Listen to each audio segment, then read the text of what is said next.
Hi everyone, welcome back to My Check 1-2 and a very special episode released in celebration of International Women's Day today. We are shining on spotlight in the women in MICE, the story, the strength and leadership of women who help make the meetings, incentive, conventions and exhibition industry run. Well, the MICE industry is dynamic, exciting and full of opportunities.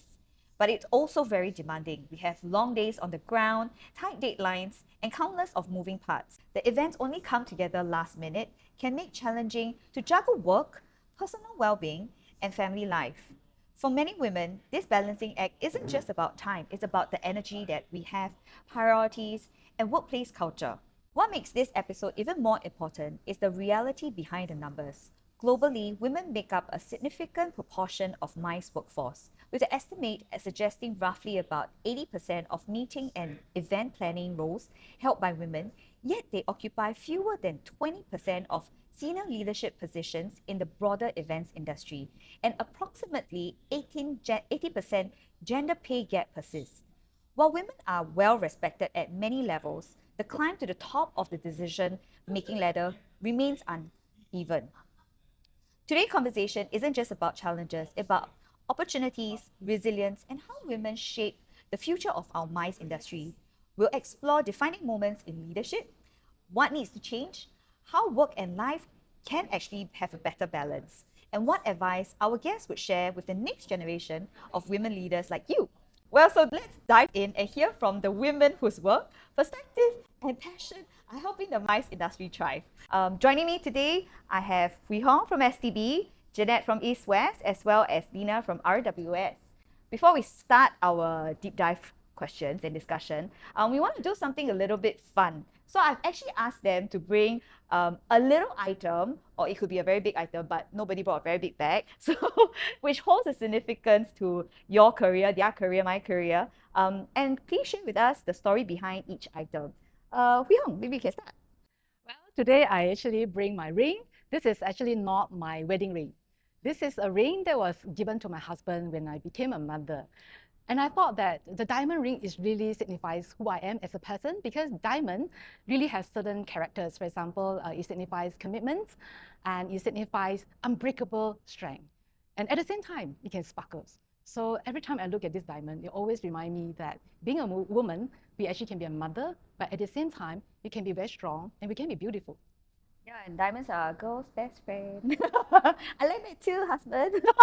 And then what's the song? Diamonds Are Forever. Yeah, diamonds are forever. But you should Jeanette? tell your story first. Oh, okay. Lena can Yeah. go first. So mine is this. It came from the Universal Studios grand opening event, where I was part of the grand opening team for Universal Studios Singapore back in 2011. This was a memorabilia that was given to me as being part of that team, and it really signifies true leadership and bringing the team together during a very challenging time when we had to open one of the first theme parks in Southeast Asia. So it really, signifies a lot to me, and it really was the start of my career in this event business. Did you work long hours? Of course, absolutely. Well, you're back now at RWS, so Exactly. this definitely means something to you, right? Yes, it does. Yeah. It's special. Where did you put it to remind I you? put it in my office Good girl. because it's a strong, memory for me, Yeah. and it tells me, oh, we were able to do that. We can do anything. Janet, what's your story? Mine's a bit long-winded, but the thing is, I brought this card. It's called part of the Working Mother of the Year. It was in 1990. I was young. I'm still young today, but anyway, don't look at the plastic surgeries. But it's there were 10 women who was part of the Working Mother of the Year competition, and it was a third series in Singapore. Normally, if you follow it it gets covered in the Business Times, Straits Times, and what have you. But it's always about women who's got the courage. They've got the absolute commitment to raise both their children and their business, and to do it well. They really do it very well, with or without their husband's help. I mean, and normally the winners are people who've got lost their husband, or their husband is maimed and always ill. You said this was 19... This was 1990. See, show the camera, like, it's been a while since I've seen this, like, print and, but it's kept so well. Yeah, the reason I kept it was as what Huey Hong and what you do when you put it on your table, it's a reminder. So I have it in, and to remind me always that when I decide that, oh, this is all nonsense, right? I look at it again and remember the times where I said, there is no way that I'm going to be a working mother of the year, right? Because I got a husband, I've got kids, they also have, and they're all very successful. I got husband support, so no way. But at the end, the judges were the one who thought about it and says, yes, women who've got a family, it's very important that you also put everything together. Well, but for myself, I actually I brought a very sleek measuring tape, because you know how when we are at events and we do logistics and the operation side, you have to take measurements all around, and typically it's the yellow color PCK like on the belt. And I didn't, as a women entrepreneur and like in the new generation, I didn't want to seem so old school, and I wanted to be trendy to show that our industry also can be quite stylish. So I saw this at Popular.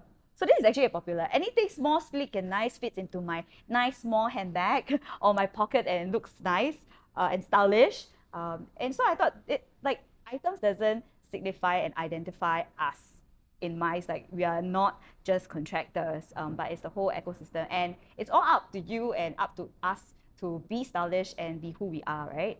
Yeah, so I brought this.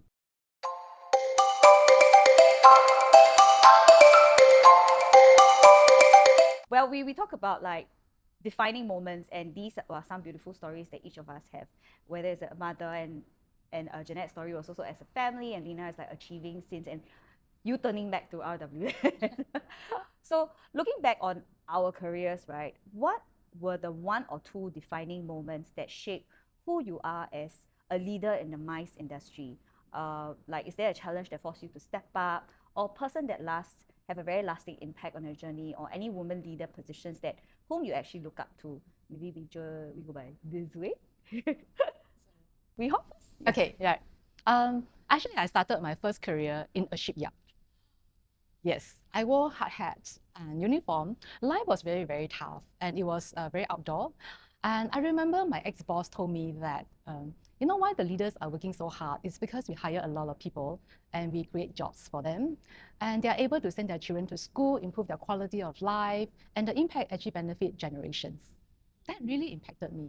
So when I joined the public sector, right, I mean, my core job is in economic development and job creation. And I always remember that why I'm here doing what I'm doing. So that gave me a lot of purpose and meaning until today. I'm against stylish, which you said top hat, right? I was thinking what kind of stickers I'll put on my hard hat to make it more stylish. But how about you, Jeanette? Well, the thing to get into the industry, it's in a way it was by accident. I was at at Shangri-La Hotel, just being a front desk receptionist for a limousine company, and someone said to me, he says, "Do you want to do this all your life?" And I looked at that person and I thought, "Why are you asking me such a question?" Right? At the time there, I was doing about, I think, 2 other jobs besides working at the desk to help my parents with sort of earning extra pocket money. I did English tuition, although at the time there's somebody says, "You don't speak English." Ha ha ha. But English tuitioning and also singing. So Yeah. can you sing now? No. So I did 3 jobs, and it says, "But do you want to do this all your life?" And I really, that was at the time of the moment, it really struck me. It's to think whether or not, can I do anything more than just be at the desk? So with that, I actually looked around and see whether there was some other courses or classes that I could attend to. I went and did a physiotherapist course. I then also signed up for some of these courses that you can actually sort of like, whether it's teaching or coaching. And then just by sheer luck, a company, Tan-Chi Chai at World Express was a big client to this transportation company, and they were looking for staff. And I think my boss, who, bless his soul, I mean, he's not alive today, he asked me, he says, would you like to work in the inbound industry? And I said, I don't know, I'll just give it a try. And from that time onwards to now, I've just gone into it. So learn to love it, learn to do it. And that was a change that really happened. Wow. It's interesting stories that like each of you have. But Lena, and both of you didn't start with the industry, but you started with hospitality and you didn't start with the industry. Okay. Lena. Well, for me, I started actually out of college in sports. So I was running large-scale sporting events across the world, really. And then it was great. I was out of college, I was young, I was having fun and traveling around with a lot of basketball players at that time. And then I was actually able to be part of the opening team here in Singapore for Universal Studios and Resorts World. And I actually joined as the third member for the VIP Tours and Events team here. So I was able to showcase, actually bring together a team, and it was so much fun. And what I really learned from that, and what I think one of my most inspiring moments was how to create a team and how to bring the fun in events in so many different aspects. Especially here at Resorts World, there's so many different things you can offer. There's theme parks, there's also oceanariums, there's also hotels, there's also MICE convention centers. And having worked in the different industries, also in sports and theme parks and so on, it just allows me to open up the world. And having seen so much different service levels, I was most recently in Japan at Universal Studios Japan. So seeing that level of service, as well as seeing the level of service in Singapore as well, has really inspired me to bring all of that here to Resorts World in Singapore. Actually, if I can just add on that, I think that's fantastic. Being in our industry, it's a sense of service. If you have that bit in you, it's not about the money, but if you want to just please someone or to make something happen. And I think that is terrific, Actually, Lena mentioned about something about service, right? And then you worked in USS and then USJ. I'm going to ask this, not part of script again. I'm very interested to know. What's the difference? Like, because you mentioned service, right? And you said there's a difference. So what is the difference that you feel working in the two different Universal Studios? It's a great question. And what I see, and I'm just going to give an example because this is what I see, and I get touched when I go to Japan, sorry. When I go to Japan, the team members there actually bend down on their knee and talk to the children at the level of the children, eye level. And parents can be standing around and technically they're the ones bringing their children, right? But then actually the service level, it's operational excellence that goes towards the children because the children are the ones that drive the parents to come back again and again. So it's treating everybody like at the same level and really respecting the people who are here to have fun. And of course it goes to all levels, but really the children drive the repeat guests and the repeat visitation. It's true. Yeah, ever since my parent brought me to Universal Studio a long time ago, now I still want to go back. So I think this is going to be featured on Women's International Day. And I think there was one question here that I'm also very interested to find out is there any women in the leadership position whom you look up most to? I think for women, we do look up at different people in different capacity. Like for me, I look up actually to when I'm at work, I do look up to a client who's in an executive position. And because, although she's not my boss, but I think I look at her the way that she runs her team, and she is always the one that's coming back to the AV console and thank everybody at the AV console despite of her high seniority. After that, she'll unmic herself, she'll come to that, and it really shows a lot of respect. And coming to the ground, like you mentioned that the Japanese go all the way to the ground, she literally come all the way to the back of the AV console and thank everybody for their good job. And we really feel very appreciated. And that's that kind of a women leader that I really look up to. And she always tells me like, Jasmine, this is Singapore, but then look beyond, look what else can you do? And that really gives me a lot of assurance to be an entrepreneur and do what I really do best. And she said, you did a fantastic job. And I think sometimes women, we're a little bit shy of the praises that we give. And that praises taught me to say, thank you, you did a good job, or text after event to thank our team. Yeah. I'm going to say that it's my mother. Sure. So my mother has 5 children. And every time when I think about having children, right, I always tell myself, if my mother can have 5, I can have more children. So that is the reason why I'm a mother of 3. Wow. Not 5, but She inspired me. And the second thing was really amazing is my mother actually started a business at the age of 59 from scratch. Really, she started with nothing. Wow. She worked really hard, and now after 20 years, she really established a career of her own, a business of her own, and supported the entire family. I thought that was really very inspiring. That's definitely a story. It's I won't tell you my age, but it's it's yes, in time of all of what you have to do, you think about different. But now, at the current moment, I think that few that have inspired. I think Mother Teresa was one of them. Someone who's very hands-on, and she's so selfless that she just gave everything right. And today, I mean, whether she knows it or not, she's really canonized as a saint. But the other person that more recently I thought of is someone that I admire because Queen Elizabeth II. I think for her to have gone through 90 years of reign and to do it with the kind of grace, I mean, the kind of the level of control that she has is something that will teach all of us that whether you're young or old, something else, that how you are able to manage yourself and your personality. To put everything she did, everything aside for our country, for a nation. And I think that is going to be something that we really have to sort of champion and say that this is really quite the lady, right? And that's yeah. Wow.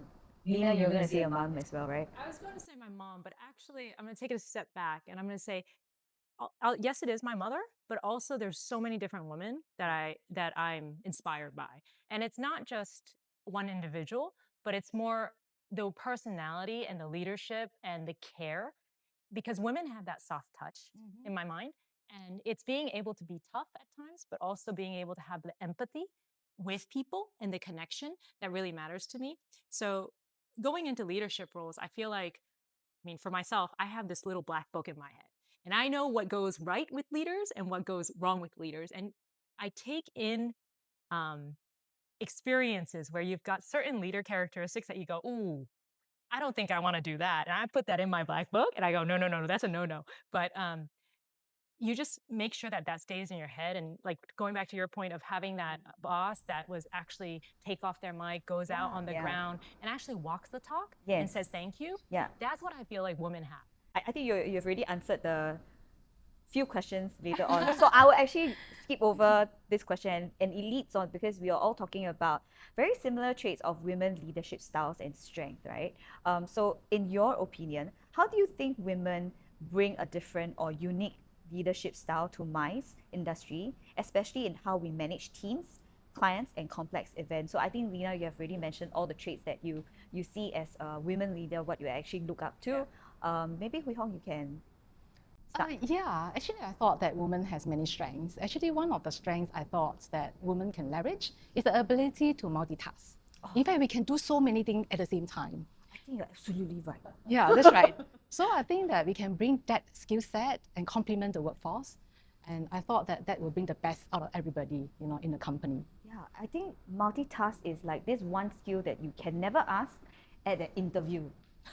Unless you ask the person who to boss. What do you think?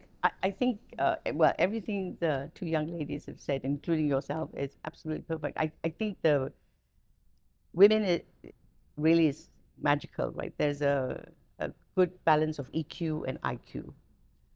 I think for us at the time that when we're multitasking, we're not thinking of anything else but to get it done. And to get it done in the best way possible at that particular circumstances. So the multitasking comes in, but that great balance of EQ and IQ really helps. And I think that it should be said for something, and women should go out and just keep exercising. And it's only when situations happen that your IQ and EQ get tested. And I think the better that you are able to cope with it, then it's really great. I mean, they should, I wouldn't say that go out and look for it, but I think that whatever the work that you're doing, when you're thinking about it, then just do it. You know what I mean? Yeah. I also, I mean, through our conversations and like the sharing, you guys mentioned about mother love. But the fact is, when I deal with my teams and when they come with problems, and all of you have big teams that you manage, do you find that you you bring out that mother love and mother instinct out sometimes. Like it's really very hard to manage. Like, am I supposed to put on the boss hat or am I supposed to put a mother love hat? And that's the challenge that we have sometimes sitting on the leadership role.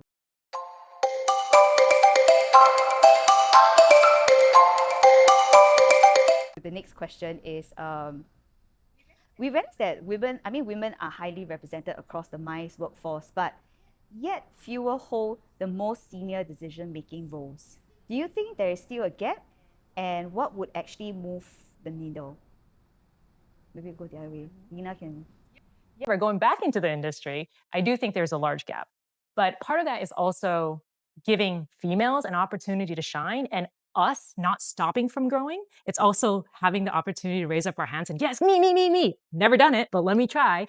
And having that eagerness to do it. And so I encourage everybody to do that because that's allowing us to grow and allowing us to be the front for, in the front as females.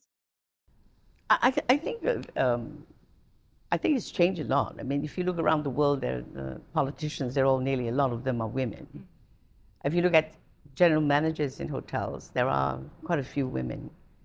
In our industry, I think it's getting better. I think putting gender aside, it really has got nothing to do with male or female. I don't think so. I think it's really what would you want to achieve, what you want to get out of it, what's your ROI at the end of the day, or your ROO. It's important that you put aside any thoughts and then work on what the situation is and then measure the outcome or put the measurements for the outcome. I think it's changing, and I think there's a lot that you can be proud of, a lot of the women that's out there doing it.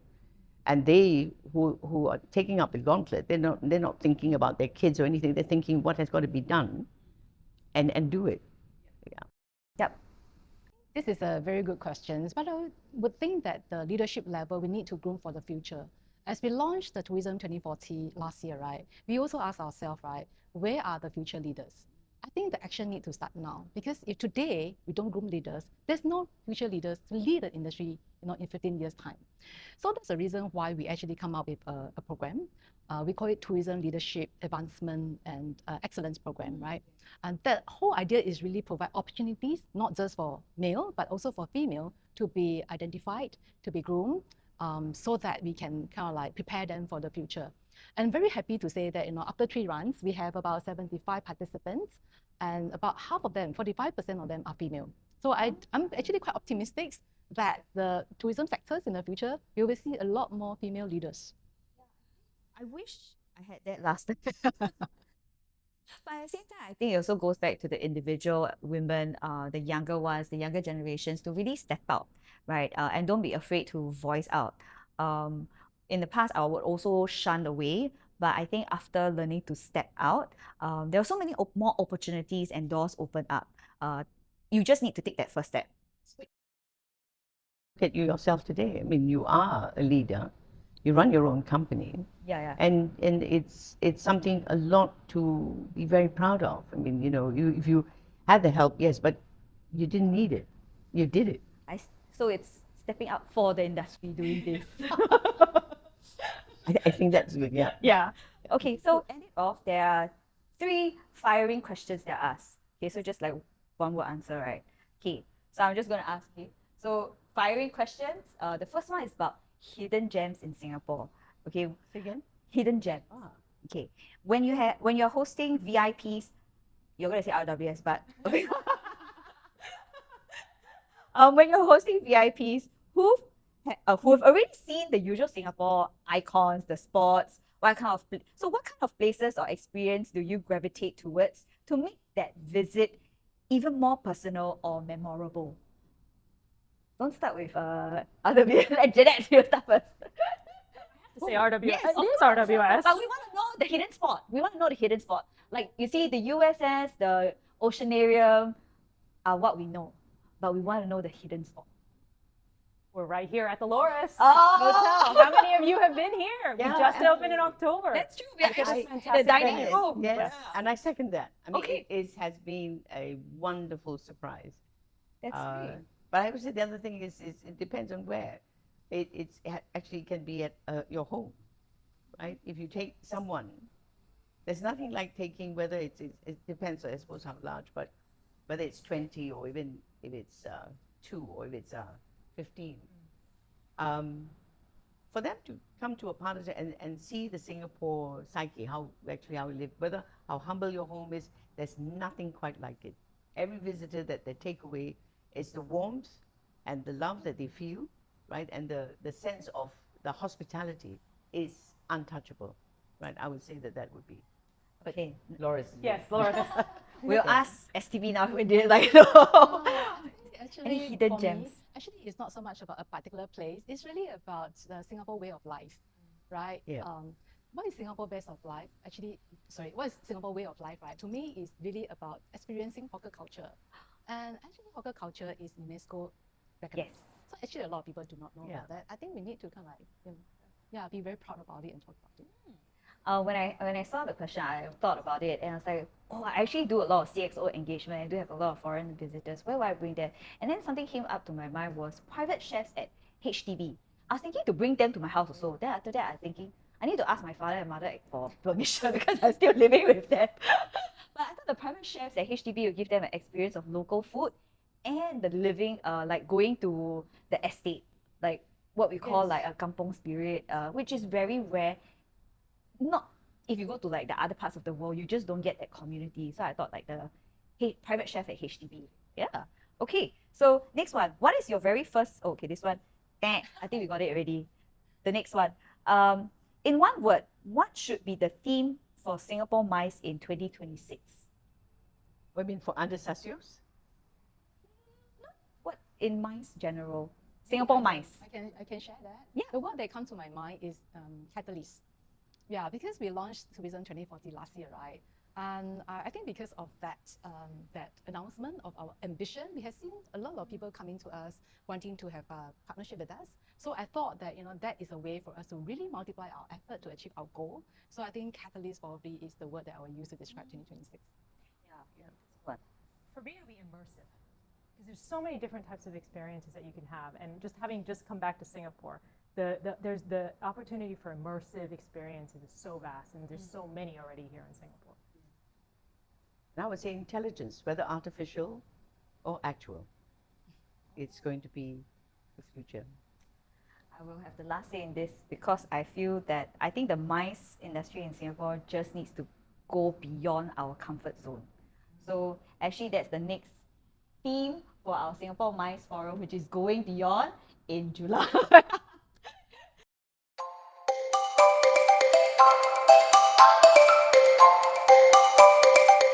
Thank you, Huey Hong, thank you, Jeanette, and thank you, Lena. As we wrap up this International Women's Day special, one thing is clear.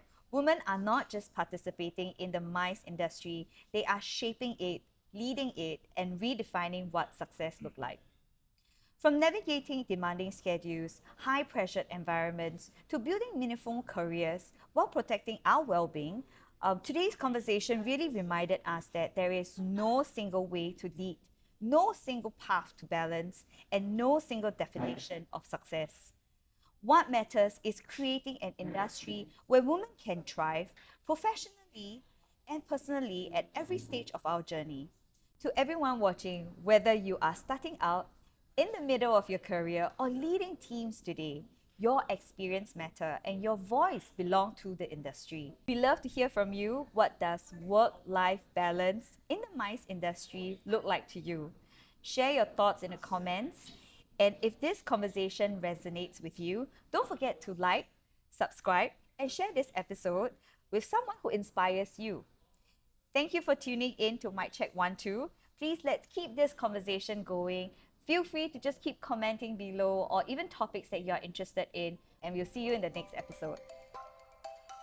Thank you so much. Thank you.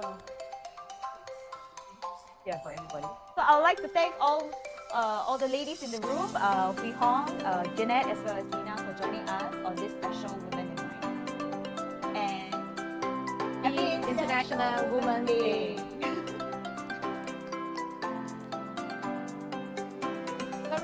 Yay! I thought I wanted to give you 30 more minutes to chill out before you go to your things. Right? Is it for? I have to go. Oh yeah, got time. Yeah, I just wanted you to. It especially that time. And then all these like B-rolls are